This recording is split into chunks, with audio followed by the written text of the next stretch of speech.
seem to be taken away from the middle class. How is that affecting this passion that they are seeing?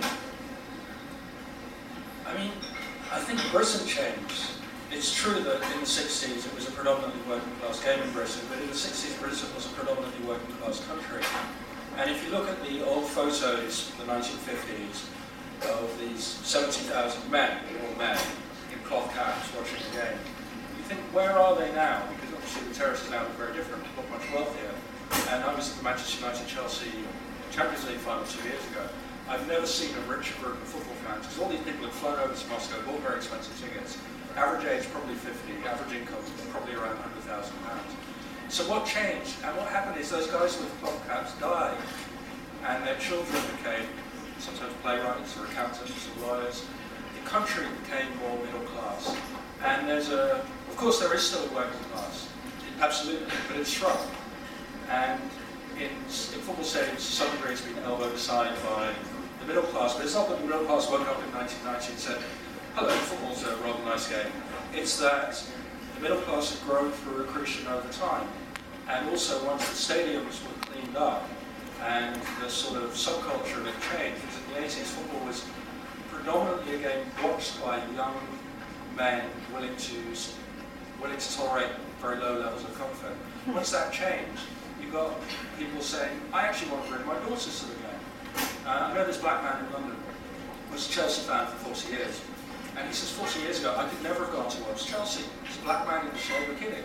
He says, now I go and watch Chelsea, this is a very middle class, very well-off man. And I bring my 2 daughters. So for all sorts of reasons, not just the people in the stadium changed, but the country changed. And I think what Dave is expressing is extremely articulately, is a sort of lament for a country that disappeared. That's a fact, no, it is. But there's still enough of it out there, you know, as you say, mostly the lads I go with now, they're all, we go everywhere, they're all early 50s, late 40s. But then there's a new generation, you know, and you do see it. I mean, there's a shared replica sort of crews who've moved in. And it's not the same, but there's still enough of us around to pass on that passion, you know. So I mean, my kids are Reds, you know, and they'll probably pass it on to them, but they don't care as much as I do, because there's lots of distractions, you know, there's games and there's computers and everything, there's so much distraction. Whereas when I was younger, there was nothing else. So I think the passion will, you know, I wouldn't say it's dilute, but it is, as I said before, it is a lifestyle option now. And years ago it wasn't, it was just totally a working class thing, but the working class in general has been diluted in Britain. I'm interested to hear, sorry Simon, just one second. You describe yourself as working class, and given your background and story you tell clearly, given your current situation, that's very dubious. I mean, here you are in a panel in New York talking about a feature film you just made, not very working class professional. So you're the Britain that's just become middle class. No, I mean, well, it could be argued that, couldn't it? But the thing is, you know where you're from. I mean, I think your old persona and that, you know, dictates who you are, and like playwrights, for example, in Britain it is, it's a middle class institution, all the literary world is, you know, but some people like me break through, you're not supposed to break through really, you know, but when you do break through, you know, you can frighten a few people. I certainly frightened a few people in Liverpool with my plays, but you know, once you break through and you're accepted, you know, yeah, it's my profession, and I'm giving a voice to people who've been drawn a short story in life really, because you know, I was there for 30 years, like that, working in the shitty factories, working and I was hitchhiking all around the country to watch Liverpool, not being where it is. So I've got the right to write for those people. And like, but in Britain, because of the class structure, I was sort of kept down for many, many years. But I woke up 10 years ago and no one was going to stop me, and I'm doing what I want to do now. But I totally accept that. I've got a lot of middle class friends now that you know, popped up in the last 10 years. And like, you know, it's some lovely people, but you know, you never forget where you're from. That's the main thing. Never forget where you're from. But I think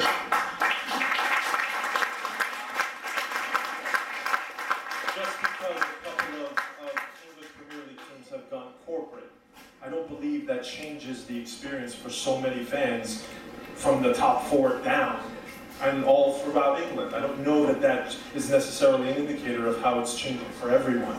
And I actually wouldn't point to the fact that soccer's going corporate in some cases, more so then the international line is being blurred now. So you have, players from all different countries playing for your club, as opposed to an English team being all English and really bringing out that national identity in the fans and the passion from that end. I think because you're seeing so many players from so many countries melding into that, I think is what's maybe impacting a little bit of how we experience soccer. But is there a kid from Liverpool growing up to become a Chelsea fan because, Drogba plays for Chelsea?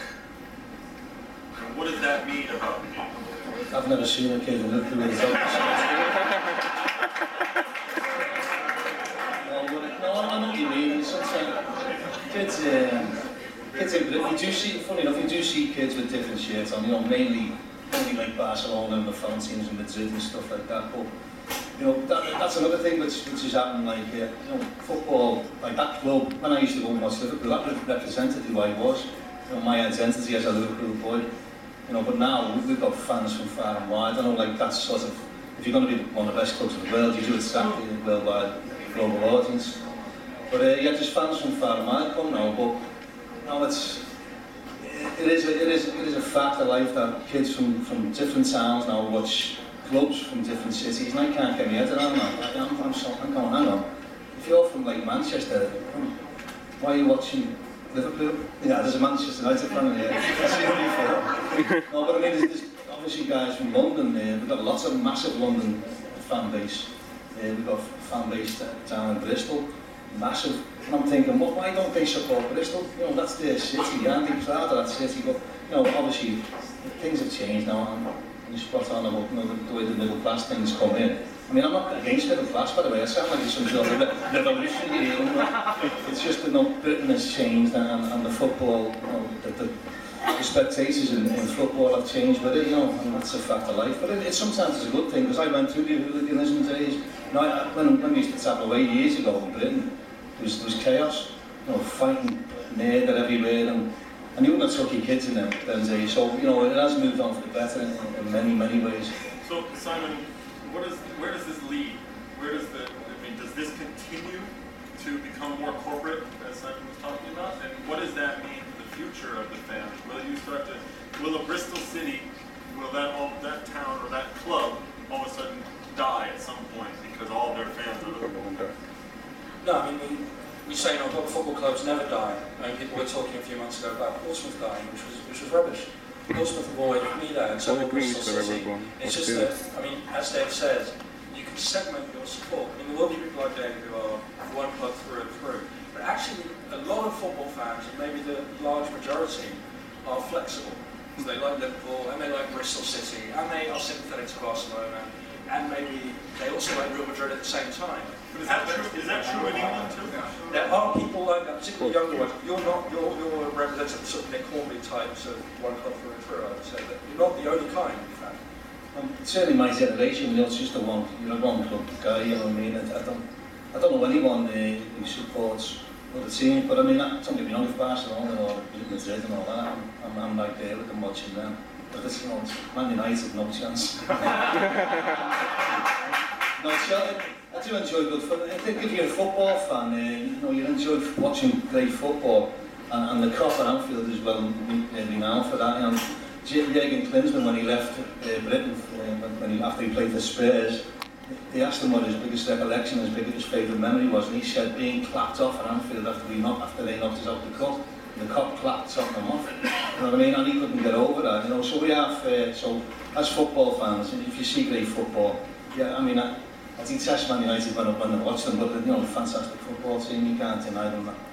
Well, one thing you're talking about I think is interesting. I think Americans have a very unique perspective on football around the world because we don't really have these clubs. I grew up with the Detroit Express, and Trevor Francis was our superstar for a year, and then he was gone. So that club eventually went away. So we all have these clubs, and I know Simon has the same thing. In Spain, I like this club, and in Italy, I like this club, and we sort of bounce around. What is the danger of having that start to now seep into Europe? Why is it a danger? Why does everybody have to support a club in the way that Dave does or Nick Hornby does? Good luck to you, it's great. But why, if you're an 8-year-old in New York, can't be just like various ones? I mean, why does that damage the fabric of Liverpool or of Bristol City? It doesn't damage it at all. You know, it's just part of the game which is become unacceptable. Now I've got no issues with out of town fans, and in fact I've got lots of out of town fan friends. You know what I mean? That's the way it is.